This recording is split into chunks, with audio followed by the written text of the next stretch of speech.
Welcome back to Reform Thinking. Today we are taking on a substantial topic. We're doing a deep dive into the book of Exodus. Mhm. And we're going to try and look beyond the big cinematic moments, the plagues, the sea parting, and really focus on the structural design of salvation that's Yeah. being laid out. Right. Our sources are helping us trace these huge concepts: covenant, kingship, and God's very specific, very elaborate plan for how he can safely dwell with his people. Yeah, and our mission today is really to pull out the main theological ideas from all this material. We have to get a clear handle on the differences between two key agreements. Okay. First, that guaranteed one-sided covenant God made with Abraham. And second, the conditional requirements that get introduced later in Sinai. And if we do that, we can see how the whole story fits together. Exactly. From the Passover lamb all the way to the floor plan of the tabernacle, it all acts as this comprehensive picture that points ahead to the work of Christ. So for you listening, this analysis really helps explain how salvation is structured throughout the Bible. It shows that grace, it always comes first. And we're going to examine why Israel's immediate, and I mean immediate, failure right after getting the law wasn't just some historical oops. Right. It was a necessary theological lesson. It was meant to teach us something about the human heart and to show that an external law just can't fix an internal problem. Okay, let's unpack this. And to do that, we have to start with the promises that came first. The ancient oath that really anchor the whole story of Israel. To get the Exodus, you absolutely have to start back in Genesis, chapters 12 and 15. Right. Our sources all define the Abrahamic covenant as a covenant of pure promise. I mean, it's a contract that is 100% guaranteed by God. And that's in sharp contrast to the Mosaic law we get later. A very sharp contrast. The establishment of God's kingdom on earth was secured through this prior deal, and it all rested on three very specific, non-negotiable promises. Okay, let's break those three down. Children, land, and this worldwide blessing. What did those promises look like right at the moment of the Exodus? Well, you can see this fulfillment starting to happen in real time. The first promise, children or offspring, was God's oath that Abraham's family would be as numerous as the stars. And at the end of Genesis, that family is tiny. It's Jacob's descendants, maybe 70 people, moving into Egypt. But Exodus opens by showing the first powerful fulfillment of that promise. That growth is just explosive, especially when you think about the political situation they were in. It is. I mean, despite Pharaoh's systematic effort to kill them off, which our sources frame as that ancient conflict, the serpent's offspring trying to crush Abraham's promised seed, Right. the people multiplied and grew exceedingly strong so that the land was filled with them. Their survival, their sheer numbers, it was proof that God's sovereign word was in control, not Pharaoh. So that visible population boom confirms God is at work. Yeah. But the second promise, the land, that was completely unfulfilled at this point. That's right. God swore to give them Canaan. But when Exodus starts, they're landless. They're slaves. They're economic prisoners in a foreign country. Yeah. So the sources are clear. God's purpose in delivering them was specifically territorial. He was rescuing them to bring them into the land. He had sworn to their fathers. The rescue mission was basically the execution of an old real estate deal. And that third promise, the worldwide blessing, the hope for global redemption, that was still way off in the future. It was a future hope. This blessing is about the renewal of the whole world through Abraham's final descendant. And clearly at the time of the Exodus, that hadn't happened. The world was still, trapped. So we have one promise visibly starting, a second one as the immediate goal, and the third one reserved for much later. But the big question is why these promises were guaranteed in a way the Sinai Agreement wasn't. What makes them unilateral? Okay, this is where we have to look at that strange ceremony in Genesis 15. The promises are guaranteed because of how the covenant was made. In the ancient world, two parties would ratify a treaty by cutting animals in half and walking between the pieces. A serious oath. A very serious oath. It basically meant, if I break this deal, may I become like these dead animals. It was a self-curse. Okay. But in Genesis 15, something different happens. God tells Abraham to cut the animals, but then God alone, as a smoking firepot and a flaming torch, passes through the pieces. Abraham is asleep. He's a witness, not a participant. So God takes the entire obligation on himself. Yes. That action meant that God would unilaterally make sure it happened, and he would take the curse of failure on himself if needed. The fulfillment depended entirely on God's integrity, not on human obedience at all. That changes everything. Hmm. It means Israel's security isn't based on their behavior, but on God's own character. It's a built-in safety net for their entire existence. The sources use a great analogy for this. The Abrahamic covenant is like a trust fund. A trust fund, okay. It's established unilaterally by the benefactor, who is God. He signs the papers, he guarantees the future wealth, the offspring, the land, the blessing, based purely on his signature. The beneficiaries, Abraham's kids, can't forfeit that fund no matter how badly they mess up.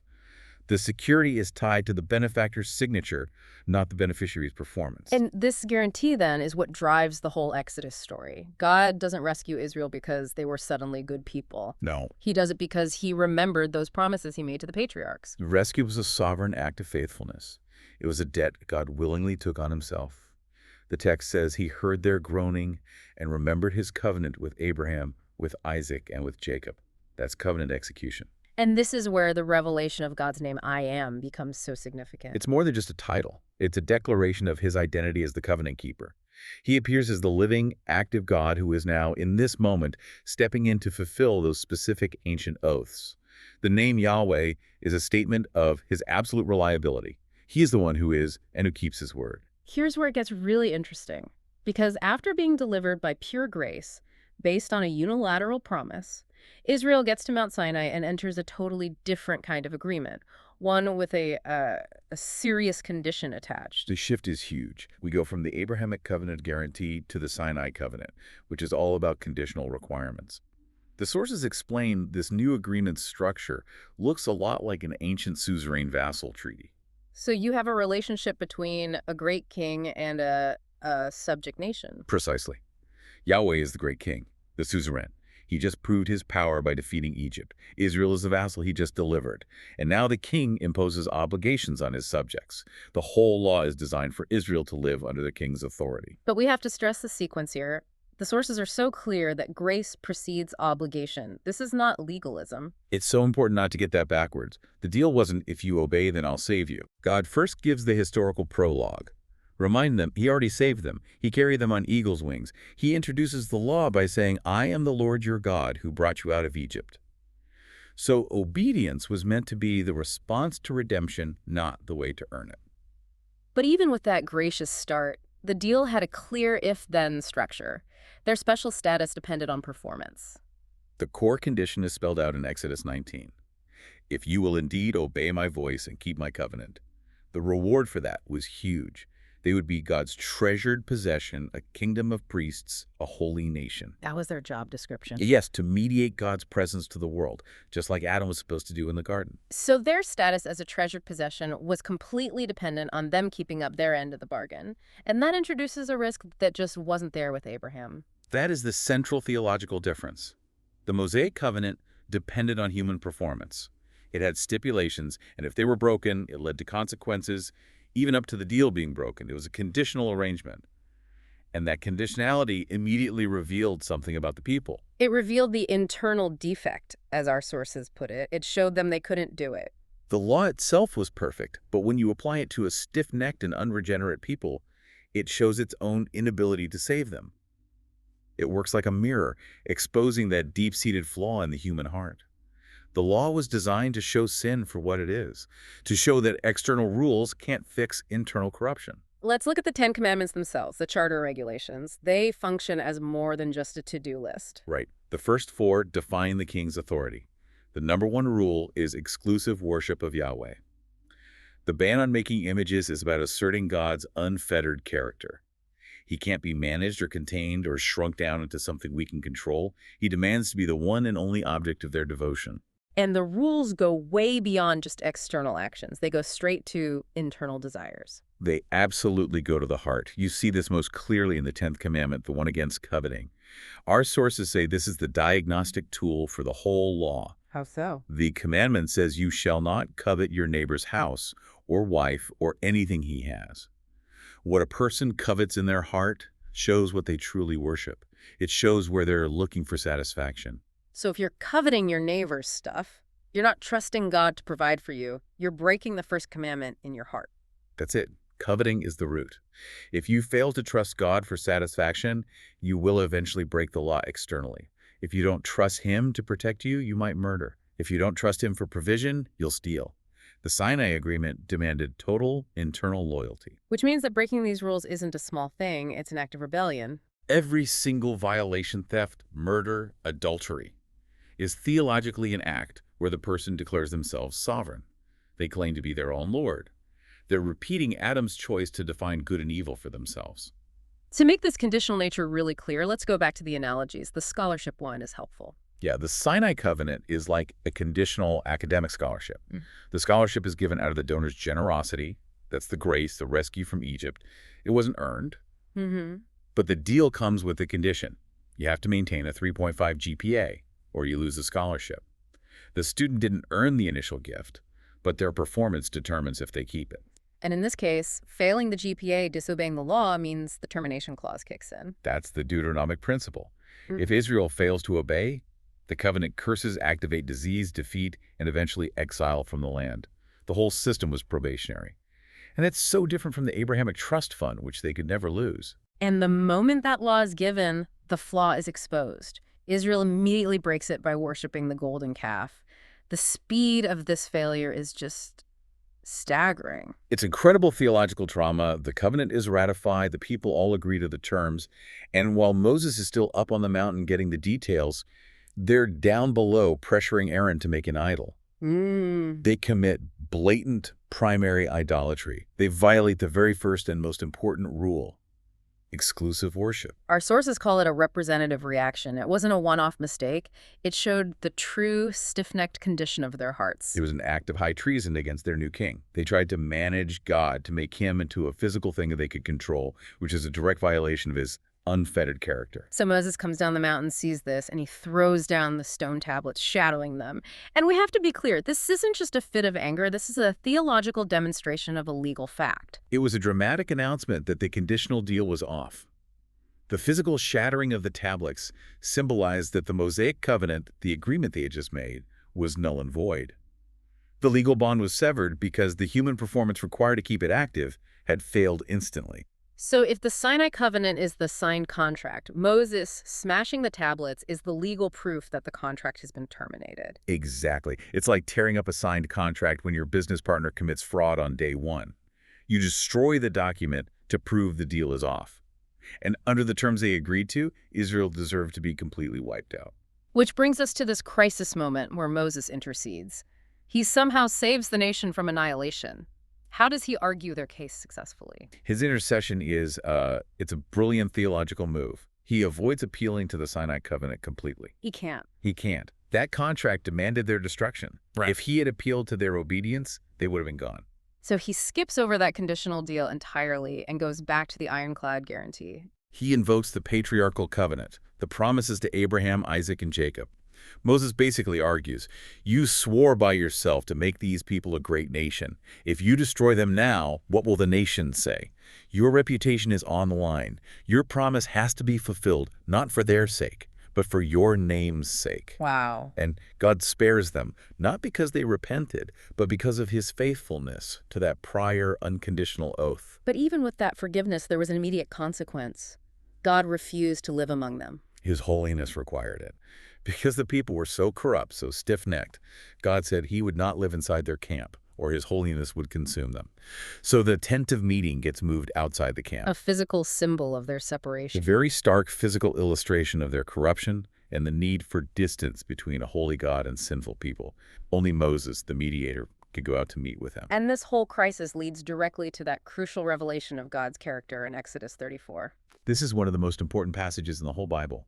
Moses asks to see God's glory, and God proclaims his own name.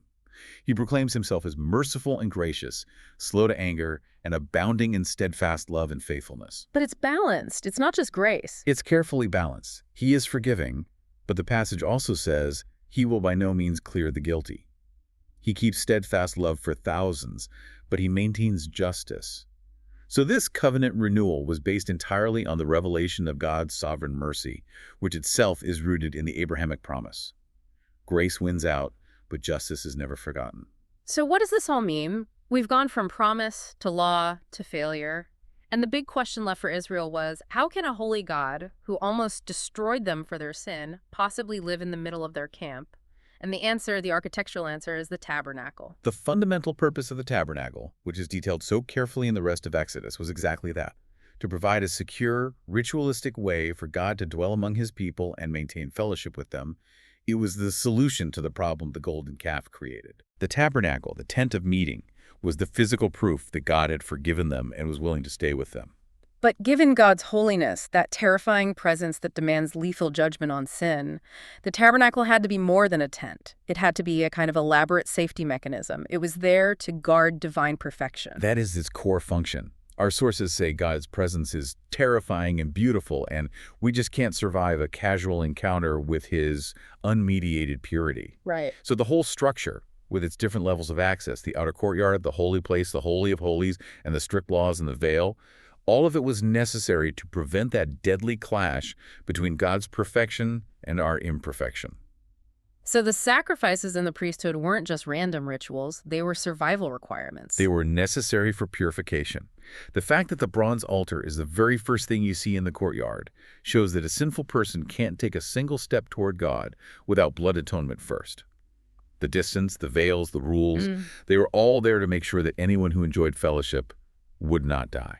The way you're describing this, protecting people from this immense sacred power, it makes me think of the analogy from our sources. It's a powerful one. You can think of the tabernacle as a nuclear containment vessel or maybe a deep-sea diving bell.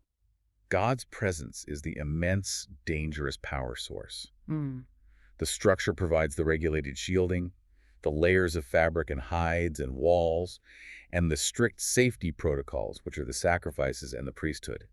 This whole elaborate system allows that dangerous, necessary power to live safely in the middle of the camp instead of destroying it. Let's talk about the details that connect the tabernacle back to Genesis, the whole restoration of Eden idea. The tabernacle was clearly designed to be a microcosm of the cosmos. The outer court represented the earth, the holy place with its lamps represented the skies, and the Holy of Holies represented the invisible heavenly realm where God dwells.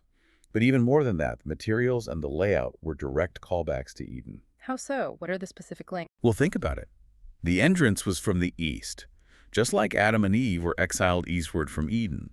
The inner veil had cherubim woven into it, guarding access to the Holy of Holies, just like cherubim guarded the way back to the tree of life. The gold, the precious materials. The gold, the precious stones, the colors representing the cosmos. It all signals that this building was meant to be the place where God was restoring the fellowship that was lost in the garden. It was the first step toward reclaiming creation. The last piece of the tabernacle's meaning is the idea of divine rest. This connects back to God's sovereignty. Yes, the tabernacle was where God rested among his people. And in the Bible, divine rest isn't about God being tired. It signifies the completion of a great work, followed by enthronement. Just like after the first creation. Exactly. Just as God rested on the seventh day after creating the world, his presence resting in the tabernacle signified his triumph over his enemies in Egypt and his formal enthronement as the sovereign king over Israel. He was now officially reigning from his new earthly palace, right in the middle of his redeemed people. Okay, so now we move from the building itself to the specific actions that make God's presence safe and forgiveness possible. And that whole process of redemption starts back in Egypt with the Passover. Let's talk about the blood on the doorposts. What's the main theological message there? The Passover established the non-negotiable principle of substitutionary atonement. The event required the violent death of a lamb, and its blood was spilled instead of the blood of the firstborn son. This one act established for all time the biblical rule that redemption requires a life for a life. A substitute has to die to save the one who deserves judgment. And this act also made Israel's own status perfectly clear. They were receiving unmerited mercy. They weren't saved because they were better than the Egyptians. Not at all. Our sources are very clear that Israel deserved judgment as well. They were infected with idolatry and sin just like their neighbors. They were spared only because they responded in faith to God's specific command to apply the blood. The Lord passed over the houses because he saw his provision, the blood. Not because he saw the moral quality of the people inside. It taught the nation that rescue from wrath comes only through God's provision. The analogy for this makes that separation between merit and provision so clear. The Passover blood is like a validated train ticket. The conductor is judgment. moving through the train, ready to remove anyone who hasn't paid. The passenger, Israel, is broke. They can't pay, and they deserve to be thrown off. But a benefactor, the lamb, pays the full price and provides the ticket. When the conductor comes, he only looks at the ticket. It proves the price was paid by someone else. The passenger is safe. Their own worth is completely irrelevant. The paid ticket is everything. And tied to the Passover was the rule about removing all the leaven. What's the theological meaning of that? Well, it commemorates how quickly they left Egypt. No time for the bread to rise. But it has a symbolic purpose, too. In Scripture, leaven often represents corruption, evil, sin. So the requirement to get rid of it symbolizes the removal of evil and sin from the lives of God's delivered people. It's a response to grace. Those who have been saved are now called to actively purge the leaven of sin from their lives. Now let's go inside the tabernacle to the very heart of the atonement system, the mercy seat. Where was it and what made it the most sacred spot on earth? The mercy seat, or kaporeth, which means covering, was in the innermost room, the Holy of Holies. It was a solid gold slab on top of the Ark of the Covenant, with 2 cherubims overshadowing it. This was the specific spot where Yahweh promised he would specially meet Israel. So it was God's throne on earth. It absolutely functioned as God's throne. The biblical picture is that God is reigning from his throne at the mercy seat between the cherubim. And because this was the place where forgiveness, the covering of sin, happened on the Day of Atonement, it showed that God's reign over Israel was a gracious and saving reign. His rule was defined by his willingness to forgive. The rules for accessing this place just underscore that terrifying gap between our sin and God's holiness. The access was so limited. Because God's terrifying and beautiful holiness can't just be walked into, the Holy of Holies was reserved for the high priest, and only once a year. This extreme separation was there to guard the perfection of the divine presence from being contaminated, which would ensure God could stay without destroying everyone. The analogy for the mercy seat really helps capture the scale of those protocols. Yeah, you could think of the mercy seat as the throne inside a sterile isolation room.